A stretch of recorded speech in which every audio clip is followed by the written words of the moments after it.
Bonjour à vous. Tous les problèmes que nous pouvons rencontrer dans la vie viennent souvent du fait que nous ne respectons pas les lois spirituelles.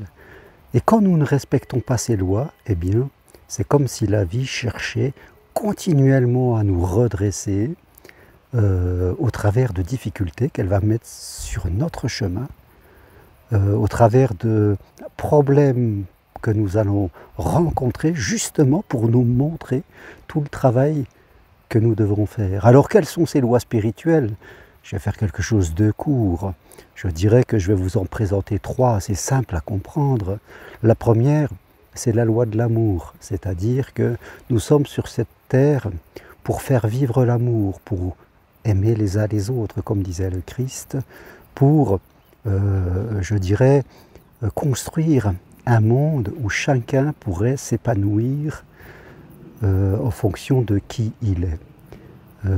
Et dès que nous sommes dans la peur, dans les doutes, dans les craintes, dans les critiques, dans les jugements, dans le repli sur soi, dans l'ego, dans la consommation, dans la peur de consommer, voilà, dès que nous sommes dans toutes ces choses, donc nous sommes déconnectés de la loi de l'amour, et forcément nous allons rencontrer des problèmes dans la vie qui seront là pour nous rééduquer. Je crois que ce qui est important de comprendre, voilà, la vie humaine, il y a déjà des difficultés même. C'est pas parce qu'on est dans les lois de l'amour qu'il n'y aura pas de difficultés. Il y aura toujours des difficultés pour faire que ceux qui vivent dans certains pays aient assez à manger. Voilà, il y a tout ce qu'il faut sur la terre pour que les êtres humains soient ensemble, pour que ceux qui soient parfois dans des circonstances difficiles, eh bien, puissent être entraidés par les autres. Alors que dans le monde, on voit, c'est plutôt chacun pour soi, chaque pays pour soi. C'est la loi de la réussite par le matériel. Donc on est vraiment déconnecté de ça. Mais à titre individuel, voilà, dès que l'estime de vous et la confiance en vous eh bien, est basse, vous n'êtes plus dans cette loi de l'amour. Deuxième loi, je pourrais dire, la loi de la complétude, c'est-à-dire vous êtes un être complet. Chaque être humain vient sur Terre avec des capacités qui lui sont propres. Et ces capacités, il doit justement les utiliser pour faire vivre les lois de l'amour. Alors on peut tous avoir des capacités, on peut être thérapeute, on peut être acteur, on peut être garagiste, on peut être bricoleur, très bricoleur, certains seront des communicants, d'autres des organisateurs. Donc nous avons tous des capacités et nous devons comprendre nos capacités et les utiliser pour construire ce monde d'amour. Dès que nous commençons à nous comparer aux autres, à croire qu'on est inférieur, que les autres sont supérieurs, ou parfois le contraire, à croire qu'on est supérieur et que les autres sont inférieurs, et qu'on est complètement dans les jugements, forcément, on s'écarte de cette loi de la complétude et on va rencontrer des problèmes. Troisième loi que je pourrais dire encore, la loi de cause à effet. Eh bien, nos pensées créent notre réalité. Alors, si je ne suis pas dans les deux premières lois que je viens de dire, la loi de la complétude, la loi de l'amour, j'aurai des pensées qui seront souvent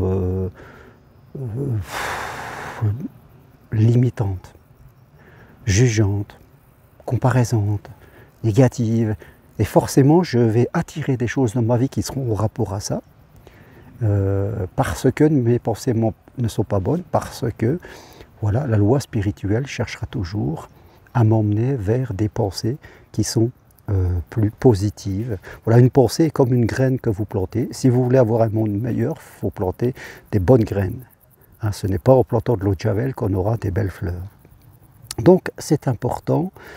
Voilà, tous nos problèmes viennent que nous ne respectons pas ces lois. Dès que nous respectons ces lois, c'est-à-dire nous aimons les autres autant que nous, et même ceux qui nous critiquent, nous découvrons nos capacités et nous les utilisons dans tout ce que nous faisons dans notre vie, et nous travaillons pour avoir des pensées plus positives et utiles surtout, tout change dans notre vie, tout change dans notre vie. Dès que nous refusons de voir cela, dès que nous avons peur d'évoluer, que nous restons dans nos habitudes, nous avons peur de tout, nous craignons tout, nous doutons de nous-mêmes, des autres, de toute la vie, eh bien forcément nous nous en écartons. nous nous écartons aussi dès que nous refusons de nous engager dans notre progression. Il y a plein de gens qui refusent de s'engager dans leur progression d'une façon ou d'une autre, en étant accompagné par quelqu'un, en allant marcher sur Compostelle ou autre chose. Il ne faut pas faire les choses tout seul, sinon on aura toujours des angles morts. Dès qu'on refuse de progresser, forcément, là aussi, on va dire non à ces lois. Et à un moment ou à un autre, nous aurons toujours des difficultés dans notre vie qui seront là pour nous rééduquer et nous réaligner avec ces lois spirituelles. Voilà ce que je voulais partager avec vous aujourd'hui. Sur ce, je vais continuer mon périple ici dans les Écrins. Vous voyez, c'est vraiment magnifique. Je ne suis pas très loin du village de La Grave. C'est vraiment superbe comme le chemin de Compostelle, et marcher est vraiment une expérience incroyable. Merci à vous. Toutes les infos sur ce que je propose sur les marches de Compostelle fin juillet ou mi-septembre, vous pouvez le retrouver sur mon site germainrocari.com. Et si vous voulez devenir psychopraticien, accompagner les autres, suivez ma formation individuelle, possible à distance de chez vous en visio. Merci à vous. À bientôt. Au revoir.